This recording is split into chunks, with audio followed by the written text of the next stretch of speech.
बार फिर से आप सभी का स्वागत है। दिल्ली विधानसभा में जो इस वक्त स्थिति बनी हुई है वो इतिहास रचने के बराबर है, क्योंकि अब क्या होने वाला है दिल्ली में सब जानना चाहते हैं, लेकिन समझ किसी को कुछ नहीं आ रहा है। और ये भी कहा जा रहा है कि बहुत मुमकिन है कि हम चुनावों की तरफ बढ़ रहे हैं।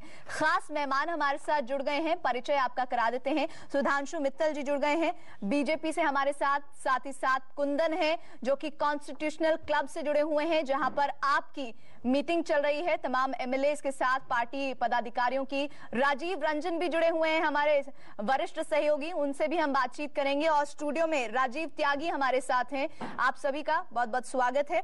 इस बीच दिल्ली विधानसभा चुनाव में करारी हार के बाद पहली बार शीला दीक्षित का कबूलनामा सामने आया है। न्यूज़ 24 संवाददाता कुमार कुंदन से खास बातचीत में दिल्ली पर 15 सालों तक राज करने वाली शीला दीक्षित ने कहा कि सरकार और संगठन के बीच में तालमेल नहीं होने की वजह से पार्टी को भारी नुकसान उठाना पड़ा है। शीला ने यह भी माना है कि आम आदमी पार्टी को कमतर आंकना भी भारी पड़ा है। और साथ ही शीला दीक्षित ने इस बातचीत में और क्या-क्या कहा है, आइए खुद ही देख लीजिए। दिल्ली के दिल में क्या था ये तो पता नहीं चला। हमारे साथ मुख्यमंत्री शीला दीक्षित है। मैम, 15 साल दिल्ली पर आपने राज किया, क्या इस तरह के परिणाम की उम्मीद थी? नहीं, हम लोगों ने कॉन्फिडेंस से चुनाव लड़ा था, क्योंकि 15 साल जो हमने काम किया वो अद्भुत था, हिस्टोरिकल था। लेकिन अब जनता जनार्दन ने कुछ और सोचा। चुनाव के पहले शायद किसी ने नहीं सोचा होगा कि आपके बारे में वो इस स्थिति से दिल्ली में चुनाव में वोट ला पाएगी। आप लोगों ने क्या कुछ ऐसा एस्टिमेट किया था? नहीं, हमें थोड़ा अंदाज था, लेकिन इतना बड़ा वो हो जाएगा ये नहीं था, क्योंकि उनका सिस्टम काम करने का कुछ और ही था। एनीवे, अब तो जनता ने अपना फैसला दे दिया है और वो सर आंखों पर हम सब लेंगे। अब आगे का प्लान क्या है मैम, किस तरीके से? कोई प्लान नहीं है, हम तो अपनी पार्टी को देखेंगे कि क्यों, कैसे हुआ, कहाँ हमारी कमी हुई, उसको पूरा करने की कोशिश करें। बाकी तो और कोई प्लान नहीं है। आप जिस हिसाब से नए एमएलए आए हैं आपके इलाके से, अरविंद केजरीवाल, किस तरीके से उनको आप वो अपनों जीत कर आए हैं, वो अपने तरीके से कंस्टिट्यूएंसी को देखेंगे।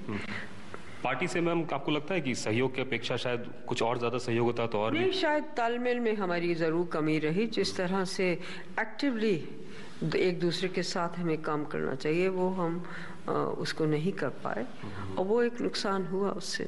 आगे का प्लान? आराम। मुख्यमंत्री जिनका कहना था आराम करेंगे और कोशिश ये करेंगे कि नए तालमेल के साथ दोबारा काम कर सके। कैमरामैन प्रकाश बेस के साथ कुमार कुंदन, दिल्ली न्यूज़ 24। 15 साल तक सत्ता में रही और दिल्ली की नब्ज नहीं पहचान पाई, और सीधे सीधे जिस तरह से दावेदारी पेश की है आम आदमी पार्टी ने, वो काबिले तारीफ है। हर तरफ तारीफ ही तारीफ हो रही है आम आदमी पार्टी की। फिलहाल अब क्या होगा दिल्ली में, सबकी निगाहें हैं। हमारे साथ वरिष्ठ जर्नलिस्ट जुड़ गए हैं, उर्मिलेश जी, शुरुआत उन्हीं से करते हैं। उर्मिलेश जी, बहुत ही दिलचस्प है, दिल्ली के इतिहास में ये अवसर, ये पल बहुत महत्वपूर्ण होने जा रहा है, कैसे देख रहे हैं आप इसे? नहीं, निश्चित रूप से ये महत्वपूर्ण राजनीतिक घटनाक्रम है जिसमें एक पार्टी पहली दफा चुनाव में उतरी और उसने इतनी भारी संख्या में सीटें पाई, हासिल किया उसने। उसके उम्मीदवारों ने बड़े बड़े दिग्गजों को शिकस्त दी। ये अपने आप में बहुत बड़ी बात है, और वाकई 15 साल से जो मुख्यमंत्री थी उनको स्वयं निजी तौर पे उनको हारना पड़ा नई पार्टी के अध्यक्ष के जरिए, तो ये एक बड़ी घटना है। हालांकि ऐसी घटनाएं भारत के इतिहास में आजादी के बाद दर्ज हो चुकी हैं, ऐसा नहीं है कि पहली दफा ऐसा हुआ है, बल्कि इससे भी बड़ी जीत दर्ज हुई है। आंध्र प्रदेश में तेलुगु देशम पार्टी ने 11 महीने की एक पार्टी ने न केवल जीत दर्ज कराई बल्कि सरकार चलाने के लिए उन्होंने बहुमत जुटाया था। असम गण परिषद, जो आंसू आंदोलन के गर्भ से पैदा हुई पार्टी, उसने, उसके 2 नौजवान नेताओं ने, भृगु फूकरन और प्रफुल्ल कुमार महंत ने ये काम किया था, और वो तो सरकार में भी आ गए थे। तो लेकिन अरविंद केजरीवाल और योगेंद्र यादव और मनीष सिसोदिया या संजय सिंह जैसे जो लोग हैं, इनके साथ एक बड़ी बात यह है कि एक खास तरह के एजेंडे और खास तरह के विचारों के साथ आए हैं। तो वो करप्शन का मामला है, वो व्यवस्था को बेहतर करने का है, ट्रांसपेरेंट सिस्टम को लेकर है। तो इस मामले में एक बड़ी नहीं, लेकिन अब क्या होने जा रहा है? आम आदमी पार्टी की मीटिंग चल रही है जहां पर 28 एमएलए को बुलाया गया है और तमाम जो बड़े अधिकारी हैं वो बातचीत कर रहे हैं। रणनीति अब क्या हो सकती है, क्या सिनेरियो बनता हुआ देख रहे हैं दिल्ली में आप? मुझसे पूछ रही हैं? जी नहीं, अगर आप सरकार बनने की प्रक्रिया के बारे में पूछ रही हैं तो इसमें अब उपराज्यपाल का रोल शुरू होता है।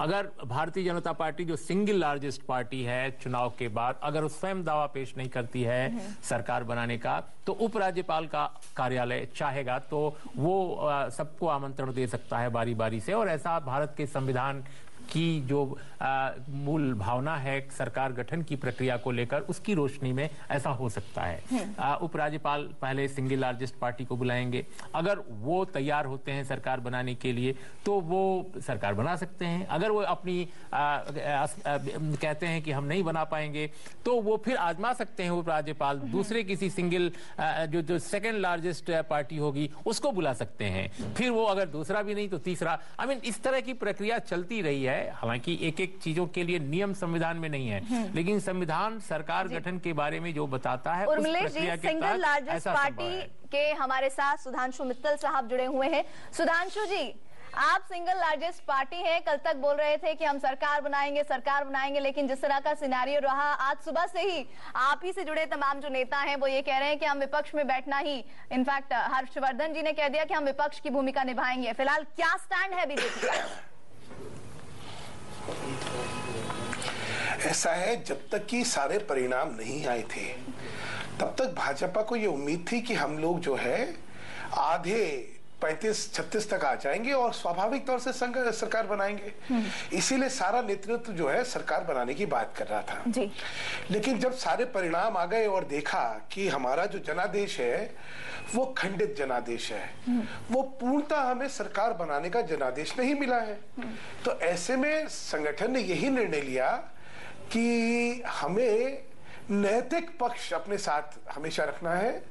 हमें कोई ऐसी चीज नहीं करनी है जिससे न्याय पक्ष और नैतिकता हमसे दूर हो।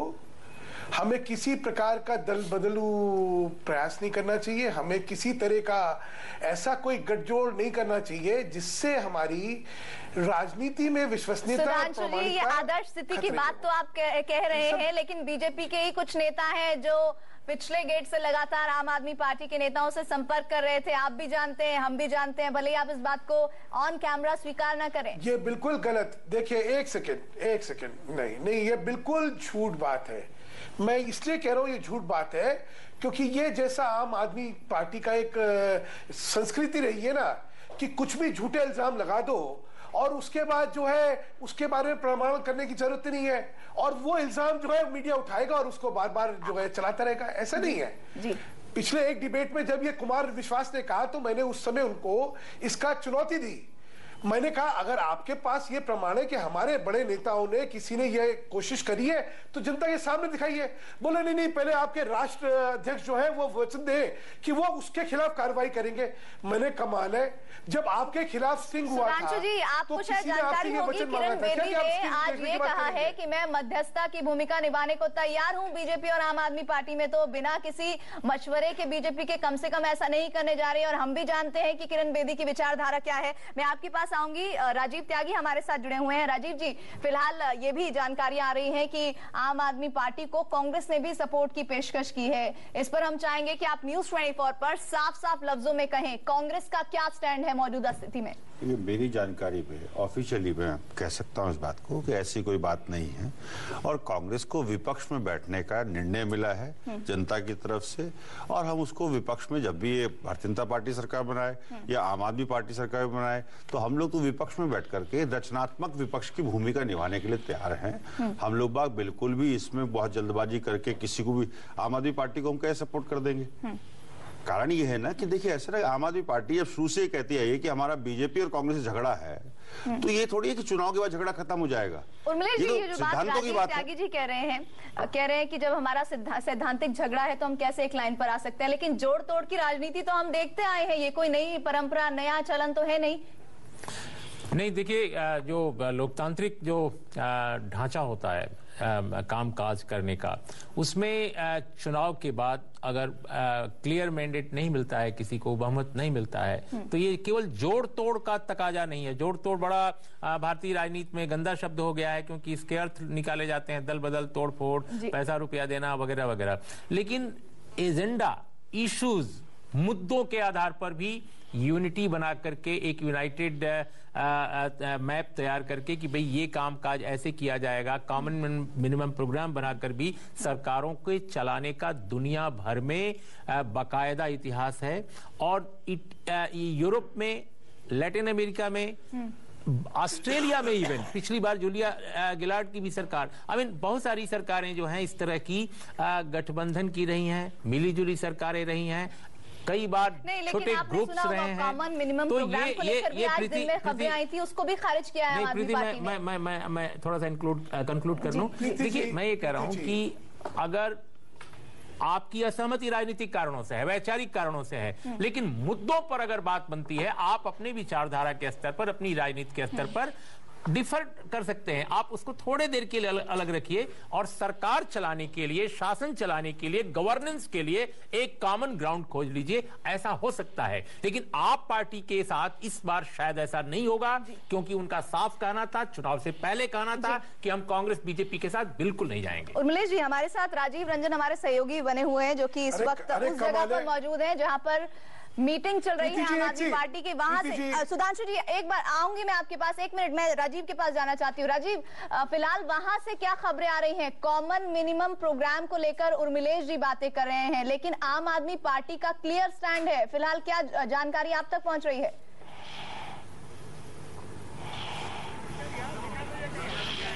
देखिए, आम आदमी पार्टी का स्टैंड जो चुनाव से पहले था, नतीजों के बाद था, जो आज था, वही स्टैंड बना रहेगा। क्योंकि अगर आप देखें, कांग्रेस पार्टी और भारतीय जनता पार्टी को अगर समर्थन अरविंद केजरीवाल या आप मांगे तो दोनों थाली में सजा करके इस वक्त देने की स्थिति में है, क्योंकि दोनों चाहते हैं कि दिल्ली में सरकार बने, पहले अरविंद केजरीवाल से पीछा छूटे और इनको देख लिया जाए, इनका एक्सपेरिमेंट कर लिया जाए। लेकिन आम आदमी पार्टी इस मूड में नहीं है, क्योंकि उसे लगता है कि 2014 का लोकसभा चुनाव है और इसके अलावा अरविंद केजरीवाल ने लोकसभा चुनाव पर है। सुधांशु जी, अपनी बात कहिए, क्या कह रहे थे आप? पीछे उर्मिलेश जी जो है अपना जो विश्लेषण कर रहे थे, उर्मिलेश जी को मैं 2-3 चीज कहना चाहता हूं जी। उर्मिलेश जी, ये बहुकोणीय संघर्ष रहा है। इस समय 3 खंभ में राजनीति बढ़ गई है दिल्ली की, और तीनों खंभ ऐसे हैं जिसमें परस्परता जो है किसी विषय में हो नहीं सकती। आप जो है वास्तविकता से शायद अलग होके चीजों को किसी रोमांटिक फॉर्म में देख रहे हैं। मैं आपको वास्तविकता समझाता हूं। वास्तविकता यह है कि हम सारी उम्र कांग्रेस से लड़ते आए हैं। हमारा केंद्र में भी और हर राज्य में जहां हमारा अस्तित्व है, अगर किसी से एक से लड़ाई है तो कांग्रेस से लड़ाई है। तो 2 आग और पानी का मिलन तो हो नहीं सकता, तो कांग्रेस और हमारा तो होगा नहीं। अब आ जाइए आम आदमी पार्टी को ले लीजिए। हम सबसे बड़ा संगठन है, हम सबसे बड़ा राजनीतिक दल है जो जीता है इस समय। वो हमें क्यों समर्थन देने चाहिए और हमें उनसे समर्थन क्यों मांगना चाहिए, पहली बात। और दूसरा, हमें उनको क्यों समर्थन देना चाहिए? हर एक को अपनी राजनीतिक हत्या करनी है क्या? राजनीति में हम अपने एजेंडा पे, हम अपनी विचारधारा को लेके, अपने संगठन को लेके जनता के सामने आए हैं। वो हमारे प्रतिद्वंदी हैं। ये वैसा ही हो गया कि कोई नेशनल गवर्नमेंट बन रही है। नेशनल गवर्नमेंट हिंदुस्तान में कहना बड़ा आसान होता है, लेकिन रोमांटिक थॉट्स लेके नहीं चलना चाहिए। राजनीति की वास्तविकता समझिए। यहाँ कोई नेशनल गवर्नमेंट, सुधांशु जी, जो आप बातें कह रहे हैं, बहुत आदर्श स्थिति की बातें कर रहे हैं। राजनीति में कम से कम आप, कांग्रेस या दूसरी तमाम जितनी पार्टियां हैं, वो इस आदर्श को फॉलो नहीं करती हैं। हम एक ब्रेक के लिए रुक रहे हैं, लेकिन यक्ष प्रश्न यही है कि दिल्ली में अब क्या स्थिति होने जा रही है। राष्ट्रपति शासन, दिल्ली में चुनाव, क्या होगा दिल्ली विधानसभा का? थोड़े से इंतजार के बाद देखते रहिए न्यूज़ 24। कर रहे हैं कि अब दिल्ली में राजनीतिक परिदृश्य क्या होने जा रहा है। खास मेहमान और हमारे साथ जुड़ गए हैं विनोद शर्मा जी, सीनियर जर्नलिस्ट। विनोद जी, आपसे ही शुरुआत करना चाहूंगी। प्रश्न ये है, ब्रेक से पहले कॉमन मिनिमम प्रोग्राम की बात उर्मिलेश जी कर रहे थे, जिसे आदर्श स्थिति के बारे में जिक्र करते हुए सुधांशु मित्तल जी ने खारिज कर दिया। लेकिन अब प्रश्न यही कि क्या स्थिति होगी दिल्ली में, क्योंकि चुनाव अगर दोबारा होंगे तो बहुत सारा पैसा खर्च होगा, बहुत सारी ऊर्जा लगेगी। अब सिनेरियो क्या होगा दिल्ली में? देखिए, ये जो 2 बड़ी पार्टीज हैं, दायित्व इन्हीं पे बनता है कि सरकार बनाए।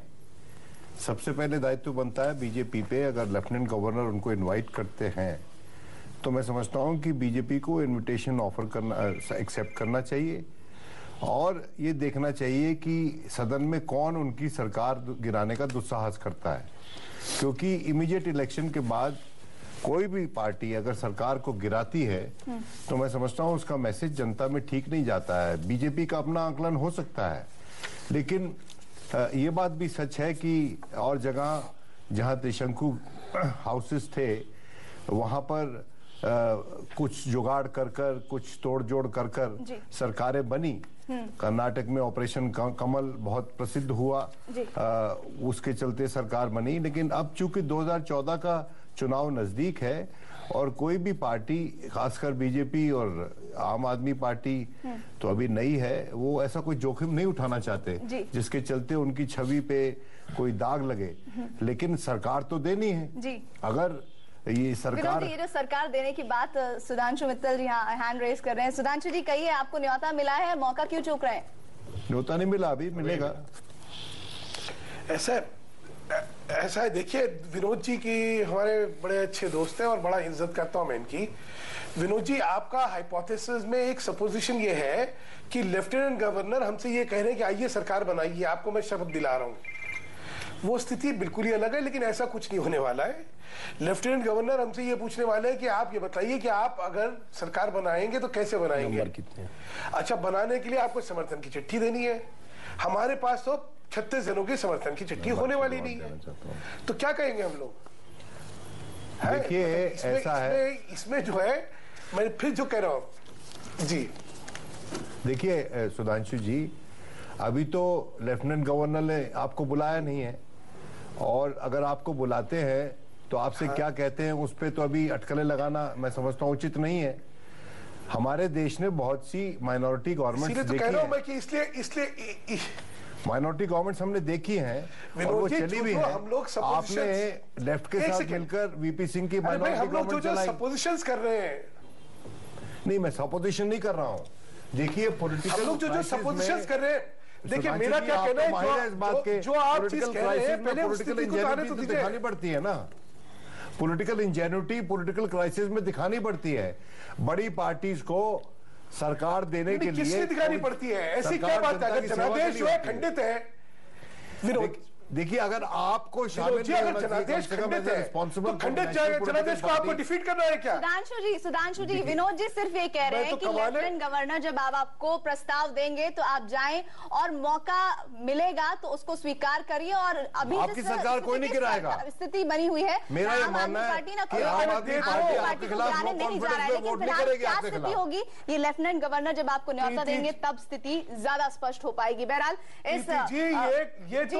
सुधांशु जी, ब्रेक के बाद आप विस्तार से अपनी बात को रख सकते हैं, क्योंकि थोड़े से इंतजार के बाद सबसे बड़ा सवाल में न्यूज 24 के मैनेजिंग एडिटर होंगे और आप उसमें देख पाएंगे कि देश में क्या एक प्रश्न है कि कांग्रेस विरोधी लहर है, आम आदमी पार्टी क्या लोकसभा चुनाव की तरफ बढ़ रही है। इन तमाम तरह के सवालों पर विस्तार से जानिए सबसे बड़ा सवाल में थोड़े से इंतजार के बाद।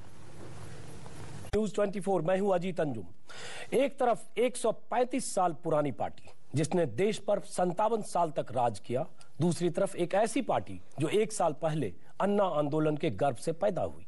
एक तरफ वो पार्टी जिसका दिल्ली के तख्त पर कब्जा है और देश के कई राज्यों में सरकार है, दूसरी तरफ वो पार्टी जिसके पास हौसला है, लड़ने की जिद है और सियासत की सूरत बदलने का जज्बा है।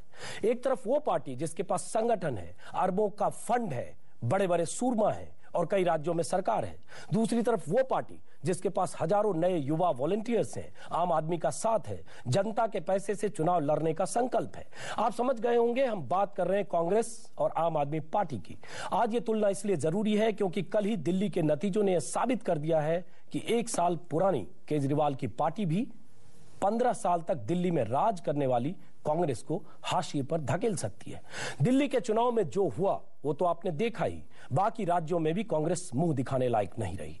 अब केजरीवाल लोकसभा चुनाव में भी दांव आजमाने का ऐलान कर चुके हैं। राहुल गांधी ने भी माना है कि आम आदमी पार्टी ने जनता से जुड़कर काम किया है। सोनिया गांधी ने कहा कि कांग्रेस को आत्ममंथन की जरूरत है। तो अब सबसे बड़ा सवाल ये कि क्या देश में कांग्रेस विरोधी लहर है? क्या कांग्रेस को अब पूरी तरह से बदलना होगा? और क्या लोकसभा चुनाव में केजरीवाल चुनौती बनकर उभर सकते हैं? इन्हीं सवालों का जवाब तलाशेंगे। सबसे पहले देखिए एक रिपोर्ट। पूरे देश के अंदर झाड़ू चलाएंगे, पूरे देश को भ्रष्टाचार मुक्त किया जाएगा।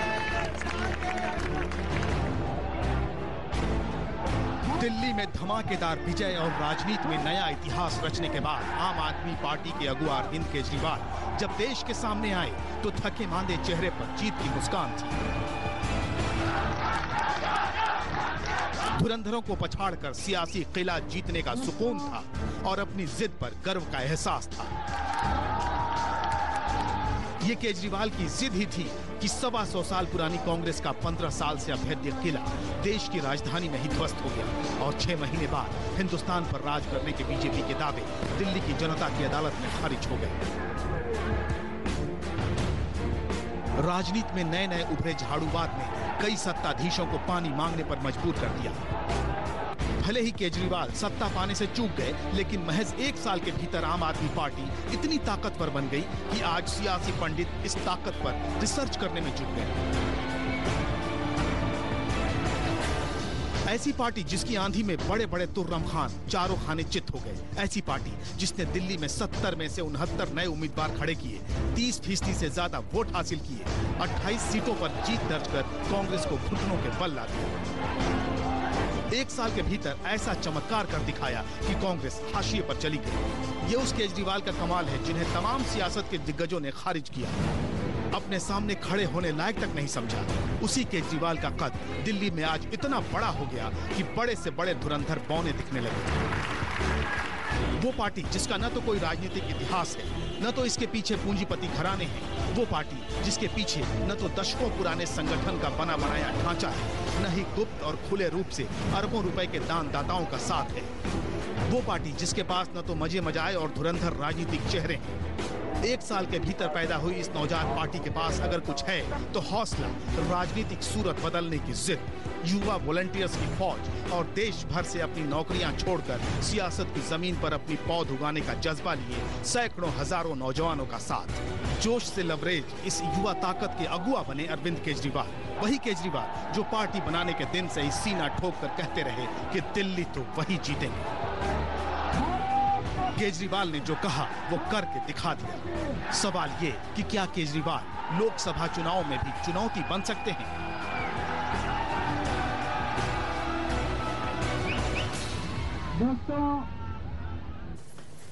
केजरीवाल ने जो कहा वो करके दिखा दिया। और केजरीवाल जब बार बार कह रहे थे कि दिल्ली में उन्हें जबरदस्त कामयाबी मिलेगी, दिल्ली में कांग्रेस को हाशिए पर धकेल देंगे, दिल्ली में उन्हें 40 सीटें मिलेंगी, 38 सीटें मिलेगी, किसी को यकीन नहीं हो रहा था। 40-38 सीटें नहीं मिली, लेकिन इतनी सीटें जरूर मिली कि उनके बगैर दिल्ली में बीजेपी सरकार बनाने की हालत में है। कांग्रेस तो सिंगल डिजिट में पहुंच गई। ये केजरीवाल का करिश्मा है।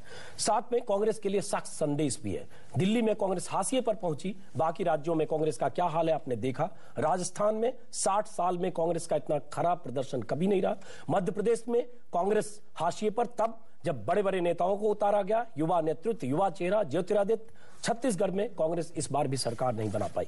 ये सब क्या संदेश देता है? केजरीवाल का इस तरह से आना, कांग्रेस का इस तरह से 4 राज्यों में शिकस्त। इसी पर हम चर्चा करेंगे। हमारे साथ कुछ मेहमान हैं स्टूडियो में। Vinod Sharma senior journalist, Urmilesh senior journalist, Rajiv Tyagi Congress नेता, सुधांशु मित्तल हमारे साथ हैं बीजेपी नेता। इन सबसे बातचीत करेंगे, समझने की कोशिश करेंगे केजरीवाल फैक्टर के मायने क्या है और साथ में इस चुनाव के नतीजे कांग्रेस के लिए क्या संदेश देते हैं। और साथ में ये, क्योंकि ये दोनों सब्जेक्ट सुधांशु मित्तल को अपने मन मुताबिक लगेंगे, लेकिन साथ में ये, क्या मोदी का लहर अगर मध्य प्रदेश में था, अगर राजस्थान में था, तो दिल्ली में क्यों नहीं था? इस पर भी हम पूछेंगे। लेकिन सबसे पहले शुरू करते हैं कांग्रेस से। राजीव त्यागी जी, राहुल गांधी ने खुद माना कि कांग्रेस को बहुत बदलने की जरूरत है, कांग्रेस को आत्ममंथन करने की जरूरत है। साथ में ये भी कि आम आदमी पार्टी ने जिस ढंग से आम आदमी के साथ जुड़कर काम किया वो हम नहीं कर पाए। इसका मतलब उन्होंने एक्नॉलेज किया कि वो समझ नहीं पाए। अब सवाल उठता है, क्या अब वक्त आ गया है कि आप अरविंद केजरीवाल को अपना पॉलिटिकल टीचर मानकर उनसे सीखिए, समझिए कि कैसे आम आदमी और जनता की नब्ज को पहचानते हैं? देखिए अजीत जी, मैं इसमें 2 बात कहना चाहूँगा।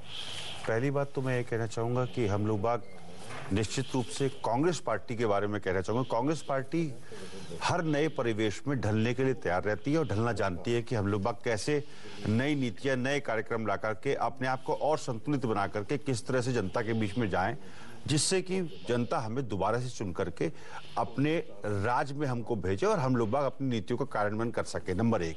नंबर 2, जो आपने, लेकिन ये सब तब कब, विनोद जी माफ करें बीच में, चूंकि हम लाइव हैं, थोड़ा सा माफी चाहूंगा आपसे, लेकिन ये तब क्यों समझ में आया जब चुनाव में इतनी जबरदस्त शिकस्त हुई? और आज राहुल गांधी, 3 साल से राहुल गांधी भी कैंपेन कर रहे थे। इसमें 2 चीज कहना चाहूंगा। देखिए 3 साल से राहुल जी कैंपेन कर रहे थे, हमें लेकिन पिछले साल का इतिहास भी नहीं भूलना चाहिए।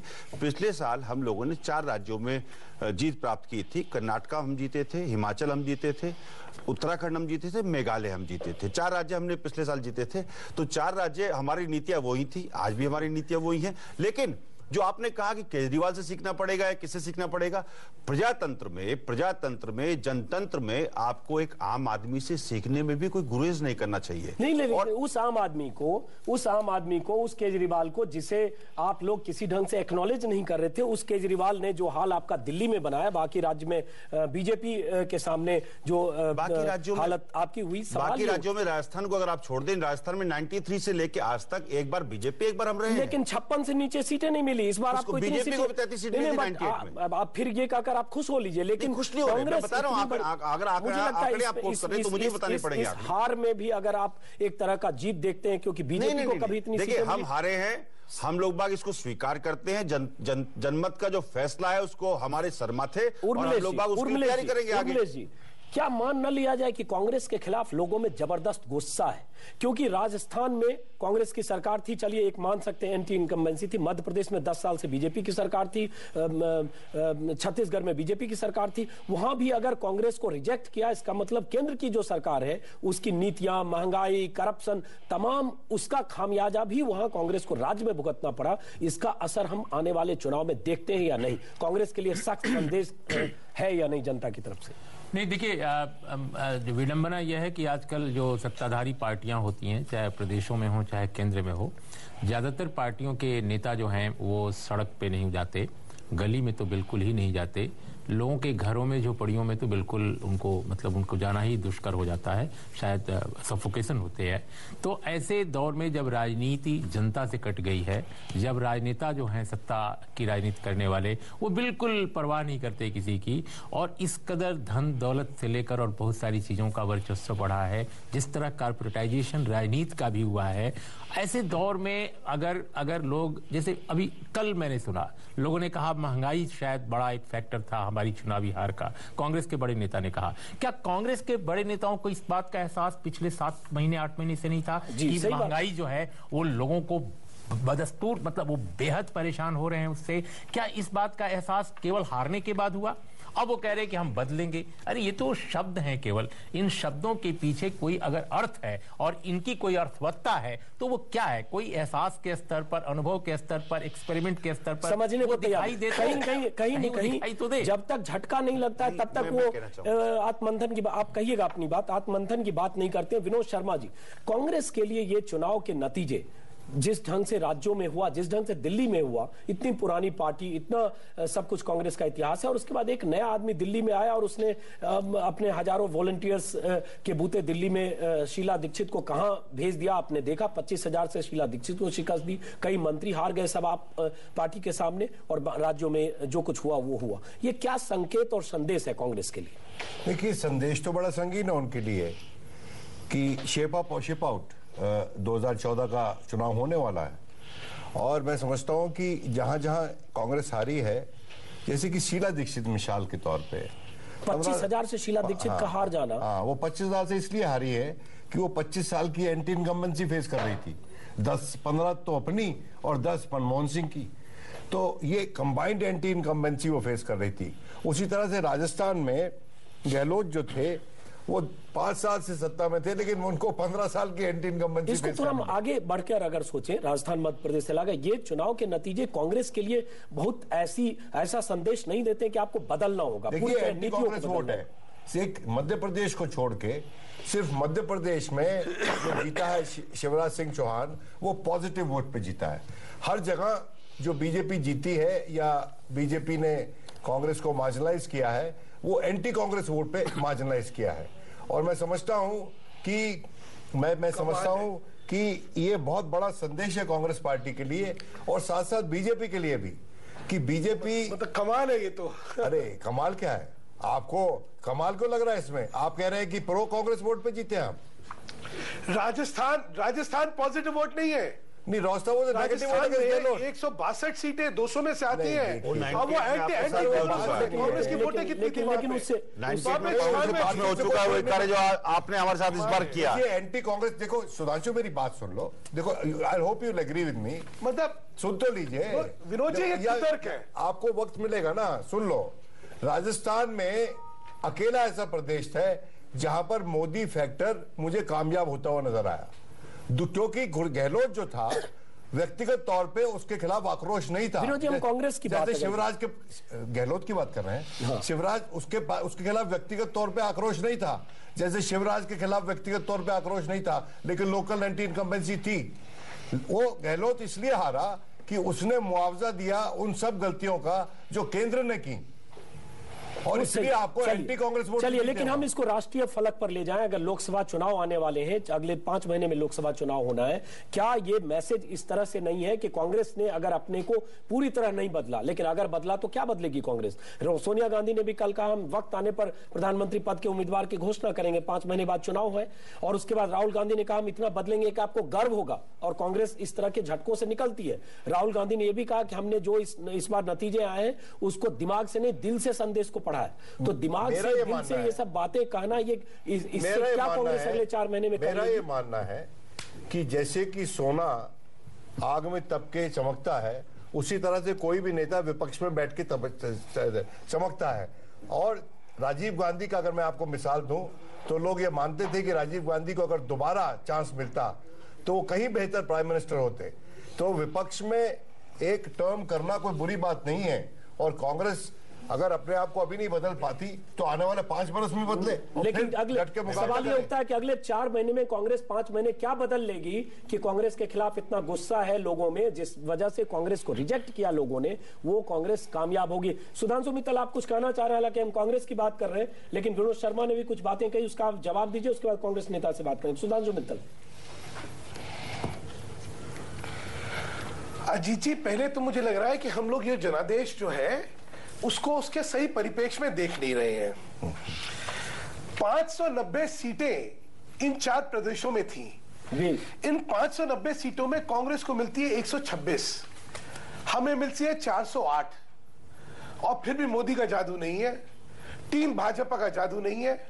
हो सकता है सर, आम आदमी पार्टी 28 पे है, हम लोग हैं 408 पे, 15 गुना ज्यादा है। फिर भी हमारी जो सफलता है उसके लिए कोई बधाई तक नहीं दे रहा हमें।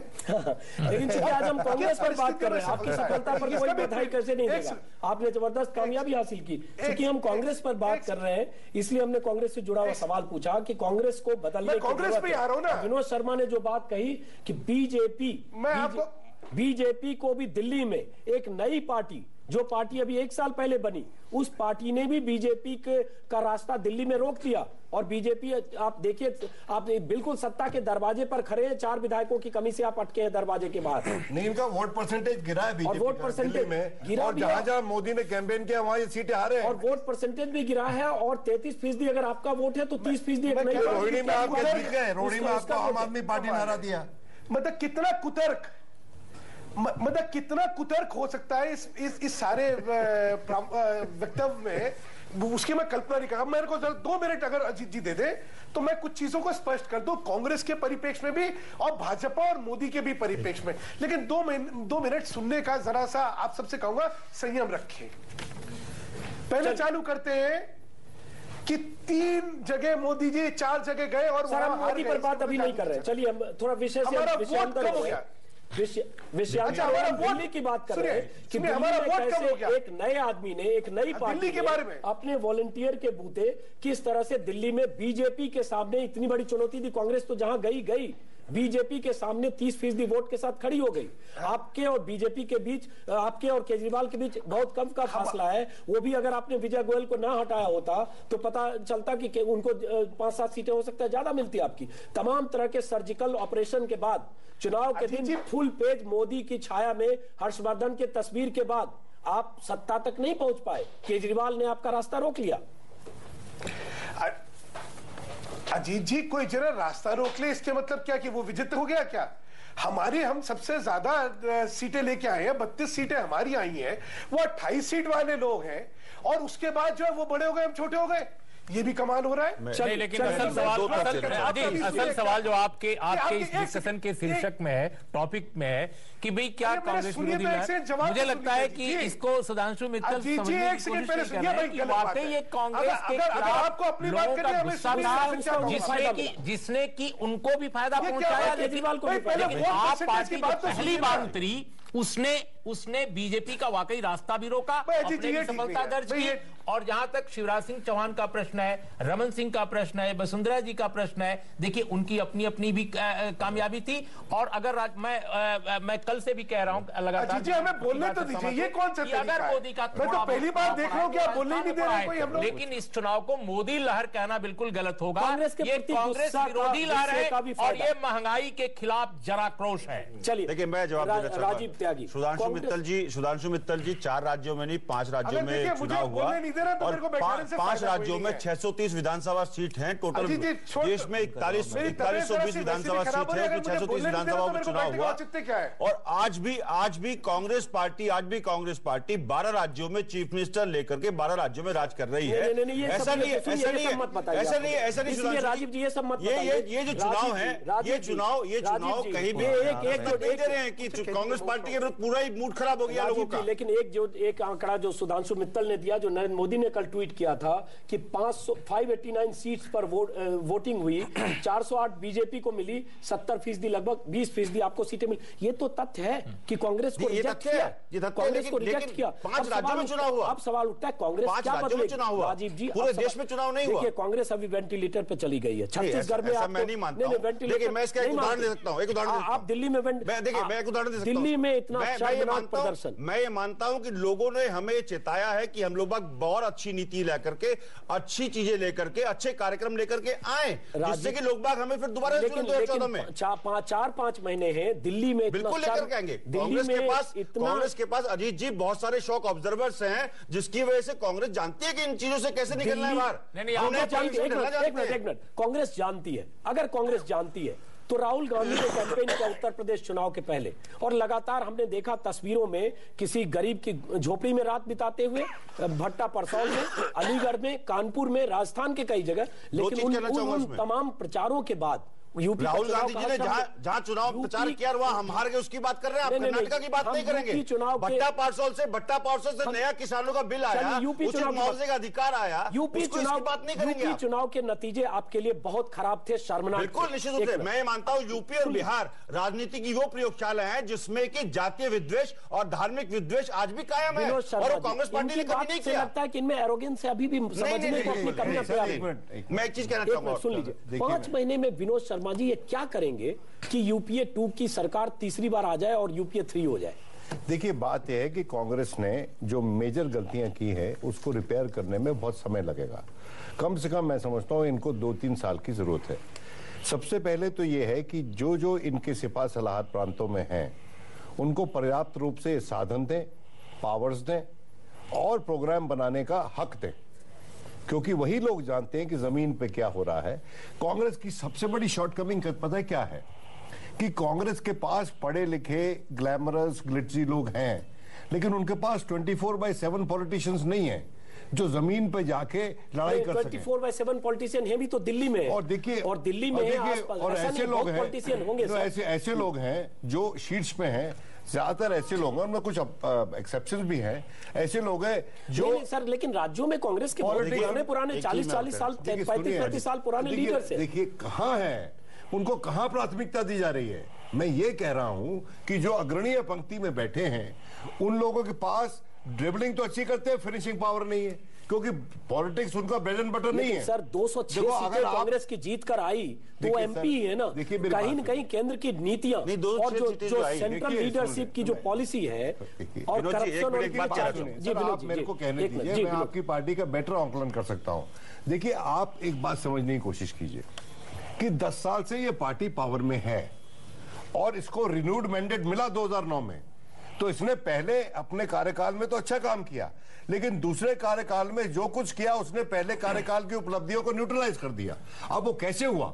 वो इसलिए हुआ for lack of leadership, for lack of decisiveness और for lack of adequate vision. Party, Congress party की ये हालत होने के बाद भी कांग्रेस पार्टी के नेताओं को या तो समझ में बात नहीं। राहुल गांधी ने इसी तरह का बयान तब भी दिया था जब यूपी चुनाव में हार हुई थी, वैसे ही 10 जनपद से निकलकर वही दिया, बिल्कुल वही रिपीटिशन हो रहा है। और मैं आपको बता रहा हूं इतने ही मिनट का बयान था। सवाल उठता है कि अब 4 महीने में ये पार्टी आईसीयू से बाहर निकलकर कैसे चुनाव मैदान में जाएगी और जाकर क्या चमत्कार कर देगी। नहीं, और विनोद जो कह रहे हैं वो मैं नहीं कह रहा हूं कि ये तथ्य नहीं है, ठीक है तथ्य हैं, लेकिन ये असल वजह नहीं है। असल वजह इस पार्टी की जो सरकार है, जो जिसका नेतृत्व ये कर रही है, उसकी आर्थिक नीतियों में है, उसकी सोशल पॉलिसीज में है, इंक्लूजन नहीं होने के कारण है। ये ट्रिकल डाउन थ्योरी का कब से मरसिया निकल चुका है इस देश में। ये पूरी की पूरी वर्ल्ड बैंक की थ्योरी कि ऊपर हम ठीक करेंगे, नीचे जाएगी अमीरी और धन नीचे जाएगा, समृद्धि आएगी, विकास होगा, इसके परखचे उड़ गए हैं। ये इनको समझ में नहीं आ रहा है। और सच्चाई है अजीत, एक सेकेंड, जब तक आप आर्थिक नीतियां जो आप लागू कर रहे हैं, 5 साल का जिक्र इन्होंने किया यूपीए 1 का कि बेहतर था। क्यों बेहतर था? क्योंकि लेफ्ट पीछे खड़ा था और दूसरी सोशल डेमोक्रेटिक पार्टीज थी, उनका रिस्ट्रेन था, उनका एक अंकुश था। लेकिन पूरे 5 साल ये छुट्टा मल्टीनेशनल्स के पक्ष में, बड़े लोगों के पक्ष में, कारपोरेट पक्षी जो पॉलिसी एडॉप्ट करते रहे। आप हमको बताइए 2009 के मैनिफेस्टो में क्या ये था कि मल्टी ब्रांड रिटेल में ये एफडीआई ले आएंगे? क्या ये था कि दुकानदारों, छोटे गरीब लोगों और खोमचे वालों के बर्बादी का ये नक्शा रचेंगे? इसलिए कांग्रेस डूब रही है, ऐसा नहीं। आप थ्योरेटिकली नहीं समझ रहे हैं। आप ये बताइए, ये जो पॉलिसी है, उस पर बहस करेंगे तो फिर रिटेल और आर्थिक नीतियों पर खाली बात। ये बहुत इंपॉर्टेंट है। एक सेकंड, जो पॉलिसी आप एडॉप्ट करते हैं उसका रिफ्लेक्शन सोसाइटी पर क्या पड़ता है, आप केवल उसको देख रहे हैं। चलिए, असल बात है पॉलिसी जिसको एग्जीक्यूट करने के दौरान इतने सारे लोगों को आपने एक्सक्लूड किया और वो आपकी नाराजगी। हम आएंगे। फिरोज वक्त अहमद हमारे साथ हैं, आम आदमी पार्टी के नेता। फिरोज जी, अपनी बात सबसे पहले कांग्रेस, आपने कांग्रेस को चुनौती दी दिल्ली में, बीजेपी को भी चुनौती दी। बीजेपी सत्ता के पास जाकर भी दरवाजे पर खड़ी है, कांग्रेस हाशिए पर गई। इसके लिए सबसे पहले तो आपको बधाई। लेकिन उसके बाद हम शुरुआत वहां से करना चाहते हैं। क्या यहां से दिल्ली से निकलकर, अगर दिल्ली में अभी जो हालत है, दिल्ली में सरकार नहीं बन रही है और आप लोकसभा चुनाव की तैयारी में जाते हैं, क्या लोकसभा चुनाव पर आपकी नजर है? और दिल्ली से बाहर आप बाकी राज्यों में भी आम आदमी पार्टी चुनावी मैदान में, लोकसभा के मैदान में जाने की तैयारी में जुटी है और जाएगी? नहीं, आपने बिल्कुल सही फरमाया अमित अंजुम जी। देखिए, दिल्ली तो शुरुआत है, it is a first step only to a very long journey. अब वो लॉन्ग जर्नी है, पूरा हिंदुस्तान है, पूरे हिंदुस्तान में जाएंगे। फीलर्स आ रहे हैं हमारे पास, बिहार से आ रहे हैं, वेस्ट बंगाल से आ रहे हैं, महाराष्ट्र से आ रहे हैं, ऑल ओवर हिंदुस्तान से आ रहे हैं कि एक ईमानदार आदमी जो कि अन्ना से उठा है, केजरीवाल, ये आदमी जो है व्यवस्था को बदलेगा और हमें महंगाई से निजात दिलाएगा, भ्रष्टाचार से और घोटालों से निजात दिलाएगा। एक रेप कल्चर जो बन गया है पूरे हिंदुस्तान में, खासतौर से दिल्ली में, इससे निजात दिलाएगा। और जो औरतें हैं, जो महिलाएं हैं, वो त्राही कर रही हैं, इतनी गैस के पैसे बढ़ गए, रोजाना सब्जियों। तो हम हिंदुस्तान में जाएंगे और जैसा हमें मैंडेट यहाँ मिला है 0 से 28, अभी हमारे दोस्त कह रहे थे, बीजेपी के नेता कह रहे थे कि भाई ये तो 28 वाले हैं, 32 वाले हैं। मैं आंकड़ों में नहीं जाना चाहूंगा। अगर आंकड़ों की बात करते हैं तो मैं बताना चाहूंगा अपने भाई को कि उनको सिर्फ 10 का मैंडेट मिला है, 23 थे, 23 से 33 आ गए, हमें मैंडेट मिला है 28 का। लगभग हम सरकार बनाने के करीब आ गए। जाना होगा फिरोज अहमद वक्त जी, लेकिन जहां से आपने बात शुरू की, ब्रेक के बाद वापस आएंगे, वहीं से चर्चा करेंगे। क्या लोकसभा चुनाव में अरविंद केजरीवाल अगर उतरते हैं, क्या लोकसभा चुनाव में भी चुनौती बन सकते हैं? क्या कांग्रेस के लिए कुछ राज्यों में से सरदर्द बन सकते हैं? ब्रेक के बाद वापस लौटते हैं, इसी पर चर्चा जारी रखेंगे। ब्रेक के बाद आपका स्वागत है। कांग्रेस का जो हाल हुआ इस चुनाव में आपने देखा, लेकिन केजरीवाल, एक नए शख्स, केजरीवाल जिनकी पार्टी 1 साल पहले बनी, केजरीवाल जिनका कोई सियासी अतीत नहीं है, केजरीवाल जो सामाजिक कार्यकर्ता की तरह दिल्ली में सक्रिय हुए, जिन्हें सबने खारिज किया, कई नेताओं ने उन्हें चिल्लर कहा, किसी ने नाम लेने लायक नहीं समझा, वही केजरीवाल दिल्ली में जब चुनाव मैदान में उतरे, जब जनता उनके साथ खड़ी हुई, उन्हीं केजरीवाल की पार्टी को दिल्ली में मिली। अब सवाल उठता है, केजरीवाल अगर इसी अंदाज में कुछ राज्यों में लोकसभा चुनाव में उतरते हैं तो क्या चुनाव में चुनौती बन सकते हैं? इसी सवाल पर हम चर्चा करेंगे। हमारे साथ कुछ मेहमान हैं, हम ब्रेक के पहले भी बात कर रहे थे। हमारे साथ फिरोज अहमद वक्त हैं, जिन्होंने कहा कि हम चुनाव मैदान में आएंगे, लोकसभा चुनाव में अपनी किस्मत आजमाएंगे। अब सवाल ये उठता है कि केजरीवाल जिनके पास संगठन उस तरह से नहीं है जैसे बीजेपी कांग्रेस के पास है, जिनके पास अरबों का फंड नहीं है, जिनके पास 25, 50, 100 साल का कोई सियासी अतीत नहीं है, केजरीवाल के पास क्या ऐसा है कि बीजेपी और कांग्रेस के लिए चुनौती बन सकते हैं? विनोद शर्मा, सबसे पहले आपसे ही, दिल्ली में जो कुछ हुआ, केजरीवाल ने जो किया, एक तरह से करिश्मा इसलिए क्योंकि बहुत सारे लोगों ने खारिज किया। हम में से ज्यादातर लोगों को नहीं लगता था कि केजरीवाल 10-5 सीट से ज्यादा ले पाएंगे, लेकिन केजरीवाल 28 सीटों तक पहुंचे। अगर केजरीवाल चुनाव में, लोकसभा चुनाव में जाते हैं, क्या देश में ऐसी जमात है जिसको कांग्रेस, बीजेपी और बाकी जो पारंपरिक पार्टियां हैं उसके अलावा किसी नए विकल्प की तलाश है जो केजरीवाल में दिख सकता है? विकल्प की तलाश तो हमेशा रहती है। देखिए, मैं उन लोगों से था जिसने शुरू से अरविंद केजरीवाल की इस मूवमेंट को क्रिटिसाइज किया, लेकिन आज के दिन ये मानना पड़ेगा, उनका लोहा मानना पड़ेगा, उन्होंने अपनी छाप दिल्ली के राजनीतिक जमीन पे छोड़ी है, इसमें कोई दो राय नहीं है।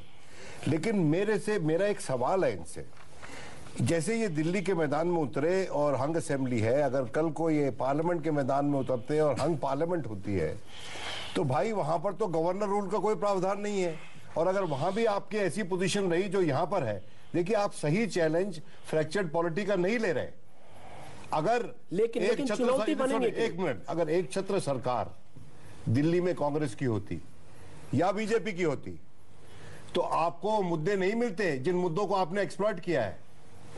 एंटी इनकम्बेंसी उतनी जबरदस्त नहीं होती जो आपने एक्सप्लॉइट की है। देखिए, अनुपात में, केंद्र के अनुपात में वहां के स्टेट्स की सरकारें इसलिए चमकती हैं कि वहां पर चीफ मिनिस्टर्स के पास मेजॉरिटी रहती है, और केंद्र की सरकार के पास हमारे पिछले कई दशक से मेजॉरिटी नहीं है। विनोद जी, मुझे और इसलिए जो गवर्नेंस है वो ठीक नहीं रहती। विनोद जी, मुझे बीच में रोकना पड़ेगा, जरा दूसरे लोगों से भी बात करनी पड़ेगी। सुधांशु मित्तल जी आपके पास भी आएंगे, फिरोज अहमद वक्त। सुधांशु मित्तल जी, आपसे सवाल पूछने से पहले आपको बता दूं, शरद पवार ने केजरीवाल को किस ढंग से व्याख्या की है। शरद पवार ने, these jholawalas who have no exposure to ground realities come out with fantastic ideas which are completely impractical, but I am more worried about the fact that people who responsible for providing governance fall prey for them. अब सवाल ये उठता है, झोला वाला या इस तरह की संज्ञा बहुत लोगों ने केजरीवाल के लिए दी, चिल्लड़ भी कहा केजरीवाल को। केजरीवाल ने बहुत कुछ कर दिखाया। सुधांशु मित्तल जी,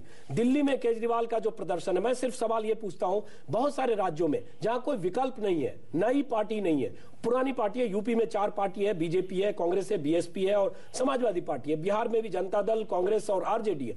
क्या केजरीवाल अगर चुनाव में उतरते हैं चुनौती बन सकते हैं? उस विकल्प, नए विकल्प में जनता को अपना चेहरा दिख सकता है, अक्ष दिख सकता है, विकल्प दिख सकता है या नहीं? जहां पे हम सत्ता में है वहां जनता हमें ही चुन रही है, और जहां हम प्रतिपक्ष में है वहां जनता ने हमें ही चुना है फिर भी, तो इनके विकल्प उभरने का कहां सवाल हो गया। हाँ, इतनी बड़ी प्रतिस्पर्धा में लोग भागते हैं, ये भी भागेंगे, उसमें कुछ सफलता इनको भी मिलेगी, लेकिन विकल्प के रूप में, जैसे आपने देखा राजस्थान में विकल्प के रूप में कौन निकला? भाजपा निकली। दिल्ली में विकल्प के रूप में कौन निकला? हम निकले ना। जो जीतता है वो सिकंदर होता है। केजरीवाल जैसा कोई नया विकल्प नहीं था सुधांशु जी। राजस्थान में सीधा बीजेपी बनाम कांग्रेस थी, मध्य प्रदेश में बीजेपी बनाम कांग्रेस, छत्तीसगढ़ में बीजेपी बनाम कांग्रेस। मैं कह रहा हूँ ऐसी सिचुएशन में जब कोई ऐसी साफ सुथरी छवि वाला कोई नेता अपने नए संगठन के साथ जाता है, क्या जनता हर समय किसी नए विकल्प की तलाश में नहीं होती? उबी हुई जनता जो देख चुकी होती है पारंपरिक पार्टियों को। हमारे यहाँ जो है नेतृत्व, उसकी बहुत साफ छवि है, यह भूल रहे हैं। नरेंद्र मोदी जी के प्रति लोगों का आकर्षण उनकी प्रामाणिकता, चारित्रिक प्रामाणिकता, उनकी वैचारिक प्रामाणिकता, उनके प्रशासनिक प्रामाणिकता की वजह से है। तो शिवराज सिंह चौहान को 60 साल में जिस राज्य में एक बार बीजेपी की सरकार बनी, 60 साल से वहां बीजेपी की बनी हुई है, बीजेपी की सरकारें राज्यों में हारी नहीं है कभी। बीजेपी की दिल्ली में भी सरकार बनी, अब सरकार से बाहर भी गए, 3 बार हारे। तो ऐसा तो है नहीं ना कि आप एक बार जो सरकार में आती है, सरकार से पार्टी बाहर नहीं जाती है। अजीत जी वही आपको समझा रहा हूं कि अब क्या हुआ है पिछले कुछ सालों में जिस तरह बीजेपी ने अपने को संभाला है और बीजेपी ने कुछ निष्ठाओं के प्रति अपना दृढ़ संकल्प दिखा के एक ऐसी प्रतिभा सामने निकाली है जिसके प्रति लोगों में आकर्षण है, विश्वास है, क्योंकि उनकी विश्वसनीयता है, उनकी प्रामाणिकता है। आज टीम भाजपा जो है, नरेंद्र मोदी, सुषमा स्वराज, अरुण जेटली, राजनाथ सिंह जी, इन सबके प्रति लोगों में आकर्षण क्यों है? क्योंकि इन सबकी प्रामाणिकता के बारे में दूसरी बात कभी उठ ही नहीं सकता। आप जिन चीजों के लिए आप अपने नेताओं का महिमा मंडन करिए, आप अगले 2014 के परिप्रेक्ष्य में पुरानी पार्टियां जो बीजेपी है, बीजेपी 1980 से 33 साल पुरानी पार्टी है, कांग्रेस पुरानी पार्टी, क्या जनता नए चेहरे को, नई पार्टी को, नए विकल्प को आजमाने को तैयार है? क्योंकि दिल्ली में वही हुआ है। उर्मिला साहब से संक्षिप्त टिप्पणी, उसके फिरोज जी के पास। मैं ये कहूंगा कि देखिए, जिस वक्त जैसे कांग्रेस पार्टी के पास 4-5 महीनों में सुधरने का, अपने को बदलने का, अपने एजेंडे को ठीक से समझने और रूपांतरित करने का वक्त नहीं बचा है, ठीक वैसे ही 4-5 महीने में हम केजरीवाल और उनकी पार्टी से ये नहीं एक्सपेक्ट करते कि वो पूरे देश में छा जाएंगे अचानक। लेकिन जनता विकल्प की भूखी है। और माफ करेंगे सुधांशु मित्तल जी, कुछ ही राज्यों में भारतीय जनता पार्टी अगर 4-5 राज्यों में भी 40-50 सीटों पर भी अगर कोई, मैं वही आ रहा हूं। मुझे लगता है कि इस वक्त केजरीवाल की पार्टी को जो विभिन्न राज्यों में काम करने वाले संगठन हैं, मास ऑर्गेनाइजेशंस हैं, पॉलिटिकल आउटफिट्स हैं, जो छोटे हैं, जो नॉन बीजेपी, नॉन कांग्रेस हैं, ईमानदार हैं, सक्षम हैं, जैसे लोक सत्ता है, बहुत सारे ऐसे छोटे मोटे दल काम कर रहे हैं, असम में काम कर रहे हैं छोटे दल। इस तरह के non BJP, non Congress organisations के साथ, सोशल ऑर्गेनाइजेशंस के साथ, पॉलिटिकल आउटफिट्स के साथ एक ब्रॉडर ईमानदार अलायंस बनाना चाहिए और वो शायद एक सार्थक विकल्प दे सकता है। गुंजाइश है। फिरोज अहमद बख्त, इससे पहले बता दूं कि दिल्ली में केजरीवाल की पार्टी ने 70 जो उम्मीदवार उतारे थे, उसमें 69 ऐसे उम्मीदवार थे जिनका कोई सियासी अतीत नहीं था, जो सियासत से नहीं आए थे। उसमें 25 से 30 साल पहले, 30 साल की उम्र के युवा चेहरे हैं जिन्होंने बड़े बड़े दिग्गजों को हराया, चौधरी प्रेम सिंह से लेकर और कई मंत्रियों को हराया। ऐसे चेहरे भी ऐसे 5 मंत्रियों को हराया, ऐसे फेसलेस चेहरे आए और मैदान में उतरे और जनता से पैसा लेकर, जनता के समर्थन से उन्होंने कांग्रेस को हराया, बीजेपी को हराया। सवाल उठता है, केजरीवाल अगर इसी हौसले के साथ राज्यों में जाते हैं, कुछ राज्यों में कुछ 50 सीटों पर भी आजमाते हैं, तो क्या कुछ तस्वीर बदल सकती है? फिरोज अहमद, बिल्कुल, क्या तैयारी और क्या ऐसा करने वाले हैं और आपको क्या उम्मीद है? देखिए अंजुम साहब, पहले तो मैं सुधांशु मित्तल जी को एक बात बताना चाहूंगा, मेरे दोस्त भी हैं, कि अगला जो इलेक्शन होने वाला है 2014 का, ये होने वाला है मोदी वर्सेस केजरीवाल। आज की तारीख में आप वोटिंग करा लीजिए कि प्रधान, एक नहीं, मैं थोड़ा सा मैं बात कर लूं, आप कह सकते हैं, यू हैव फुल राइट के ओवर एस्टिमेट या अंडर एस्टिमेट। अगर आज की तारीख में वोटिंग करवा ली जाए कि प्रधानमंत्री केजरीवाल हों या मोदी जी हों, ज्यादा वोट पड़ेंगे केजरीवाल जी को। करा लीजिए, आप कहें तो इतने वोटिंग सिस्टम होते हैं। एक चीज और कहना चाहूंगा, अब आपका जवाब दूंगा, आपका जवाब दूंगा। अब हम दिल्ली से निकल के पूरे हिंदुस्तान में जाएंगे, जितने भी स्टेट्स में जाएं 2014 में, तो मैं कहना चाहूंगा और बिल्कुल बबांगे दहल खुली आवाज में बोलना चाहूंगा कि हमारा, आप कहते हैं काडर नहीं है, झोली वाला है, ये सारा है, नहीं कहा, झोला वाला तो आपके लिए आपने ये इन सब लोगों ने कहा है। तो मैं इसमें बहुत सफाई के साथ कहना चाहूंगा कि जो छवि केजरीवाल की, ईमानदार आदमी की और चरित्र वगैरह की आपने भी तारीफ की है मोदी जी की, मैं मुझे उससे कोई वो नहीं है, वो भी बहुत अच्छे हैं। लेकिन अब 2014 में एक नया अनएक्सपेक्टेड एक इनकलाब पैदा होने वाला है और दुनिया देखेगी उसको। 5 महीने बच गए। देखिए, हमारे पास काडर नहीं है, हमारा काडर, हमारा चुनाव होगा, नोटिफिकेशन के 3 महीने मोटे। हमारा जो काडर है ना, वो लोग आ रहे हैं, वो बिना पैसे के आ रहे हैं, हम उनको खाना नहीं दे रहे हैं, चाय नहीं दे रहे हैं, उनको कोई पेड वर्कर्स नहीं है, वो काम करने के लिए जो है मतलब इतने स्पिरिटेड हैं कि वो मतलब बिल्कुल बेचैन है हमारे साथ आने के लिए। दिल्ली में ब्रॉडर अलायंस के लिए आप लोग तैयार हैं? बिल्कुल तैयार हैं, के साथ बिल्कुल तैयार हैं। और अगला इलेक्शन जो केजरीवाल लड़ेंगे, वो लड़ेंगे प्रधानमंत्री बनने के लिए। और थर्ड फ्रंट की बात करें, सुनिए अजीत जी, थर्ड फ्रंट की सिंगल पार्टी 2014 की बात कर रहे हैं, 2014 5 महीने में प्रधानमंत्री का उम्मीदवार कुछ ज्यादा नहीं बोल रहे हैं, कुछ नहीं, बहुत ज्यादा है। आप देखिए, 8 महीने में दिल्ली में कौन विश्वास कर रहा था? कोई कह रहा था। और उर्मिलेश जी, ये तो महत्वपूर्ण बाद नोटिफिकेशन जारी हो जाएगा।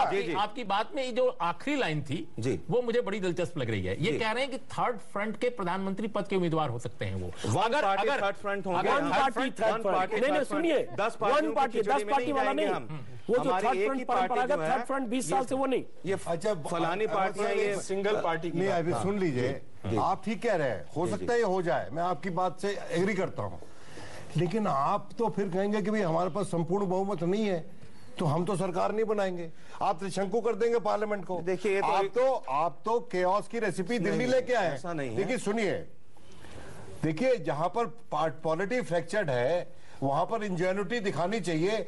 जनता का आदेश है कि आप मिलकर काम करें, आप उसको जो मर्जी इंटरप्रेट करते रहे। जनता का आदेश है शर्मा जी, आप डर रहे हैं कि आने वाले 5 भ्रष्ट नेताओं के साथ 4 महीनों में आप डर रहे हैं कि आप डिलीवर नहीं कर सकते जो बोले कि आप। जनता ने जनादेश हमें दिया है, आप बीजेपी से हाथ ना मिलाइए, कांग्रेस से हाथ ना मिलाइए, और हम मुलायम लेकिन 4 महीने में देखिए बिल्कुल 1 साल की पार्टी, उसके पहले हमारा प्रिंसिपल यही है। फिरोज अहमद जी 2010 में अन्ना अप्रैल में जंतर मंतर पर बैठे, 2010 से बुनियाद पड़ी आंदोलन की, और उसके बाद 1 साल की अरे आपने स्टेज शेयर किया आंदोलन में बीजेपी के लोगों के साथ। 4 महीने में आपको आदेश मिला, पूरा आंदोलन में था।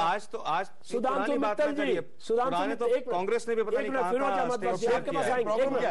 एक मिनट सुधांशु मित्तल जी, हमें लग रहा है केजरीवाल ने चमत्कार किया दिल्ली में, और चमत्कार को नमस्कार किया सबने, लेकिन सवाल उठता है कुछ बहुत बड़ी बात है कि 4-5 महीने हैं चुनाव में, नोटिफिकेशन हो जाएगा 3 महीने बाद, और कह रहे हैं प्रधानमंत्री बनने के लिए लड़ेंगे थर्ड फ्रंट, इकलौते थर्ड फ्रंट के नेता अरविंद केजरीवाल। यही दिल्ली के लिए कहा जा रहा था, ज्यादा अतिशयोक्ति नहीं है, दिल्ली के लिए कहा जा रहा तो 3 साल आपने काम किया। इलेक्शन में कुछ भी हो सकता है, इंदिरा गांधी हार गई नरेंद्र मोदी के मुकाबले केजरीवाल को मान रहे फिरोज अहमद, तो कोई अजीब बात नहीं है, केजरीवाल प्रधानमंत्री बन जाए। जवाब देने दीजिए सुधांशु मित्तल जी, लीजिए एक प्रधानमंत्री के उम्मीदवार और हैं आपके सामने अगले 4 महीने में मोदी जी से टकराने के लिए।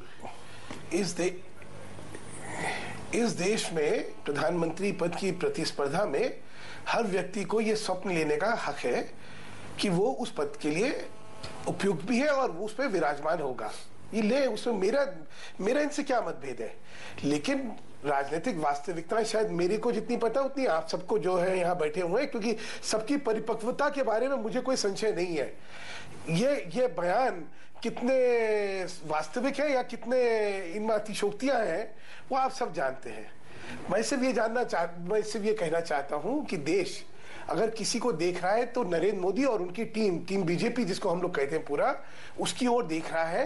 क्योंकि प्रामाणिकता के सामने, देश के सामने एक ऐसा विकल्प आ रहा है जिससे उनकी आशाएं जगी हैं। ये आशा का केंद्र है। देश केजरीवाल और टीम केजरीवाल को भी देख रहा है, सिर्फ किसी एक पैमाने पे नहीं है। इस देख रहा है तो ले लीजिए ना, मैं तो मना नहीं कर रहा भाई। मेरा आपसे क्या माने दीजिए, हर आदमी को ये सोचने का हक है। दिखा दिया, हिंदुस्तान में दिखाएंगे भाई। मैं तो आपको आपका हक दे रहा हूं। मैंने अभी आपके खिलाफ कुछ कहा है?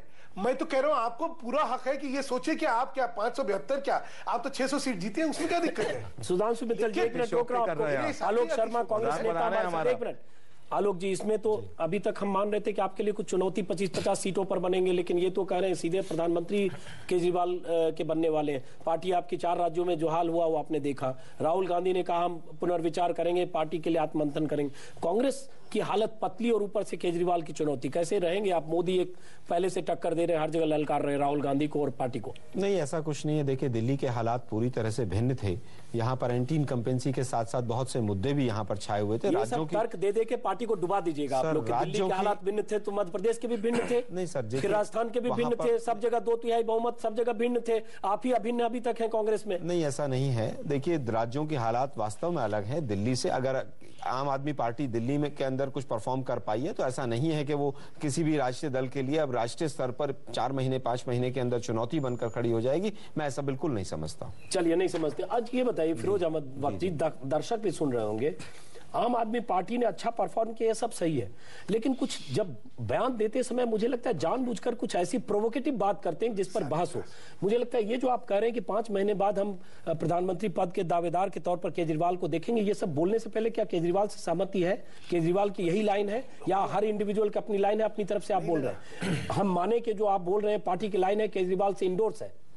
ये लाइन ना केजरीवाल की है ना मेरी है, ये पब्लिक की लाइन है।